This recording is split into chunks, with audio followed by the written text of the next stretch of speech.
বিকাল বেলা বল রেডি হয়ে বাড়ালাম, মানি ব্যাগে একটা টাকাও নাই। কি একটা অবস্থা মানি ব্যাগের, খালি গাড়ি কিনলেই হবি, টাকাও থাকা লাগবে পকেটে। কি করব বুঝতে পারছি না।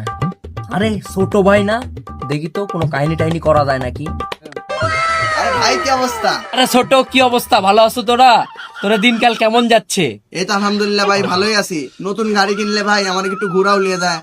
আরে হ্যাঁ রে ছোট ভাই, তোর একটু নিয়ে ঘুরবই রে, কিন্তু একটা সমস্যা আছে রে ভাই। সমস্যা হচ্ছে মানি ব্যাগে একটা টাকাও নাই, কি যে করব টেনশনে আছি। তোরা যে ঘুরতে চাইলু, তোরে ক্লিয়ে যে ঘুরবো, আমার তো খুব খারাপ লাগিচ্ছে। আচ্ছা আমি টাকা ম্যানেজ করে আমি তোরে ফোন দিচ্ছি, তারপরে তোরা আসিস। ভাই তুমি এটা একটা কোনো কথা কইলে? আমরা থাকতে ভাই তোমার তেলে টেনশন করা লাগবে ভাই। আরে ভাই পেড়ালিওন, আমরা তো আছি। আরে তোরা কি কইস, বড় ভাই পুরো লজ্জা দিয়ে দিল রে ভাই। আচ্ছা দে তাহলে টাকা পয়সা গুলা দে, আমি তেল তুলে নিয়ে চলে আসছি।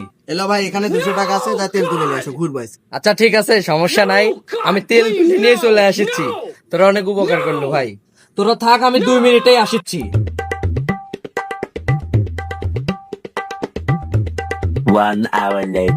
কি রে, 1 ঘন্টা পার হয়ে গেল, ভাইয়ের কোনো খোঁজ খবর নাই। ভাই কি চাপা মেরে ফুটে বললো না?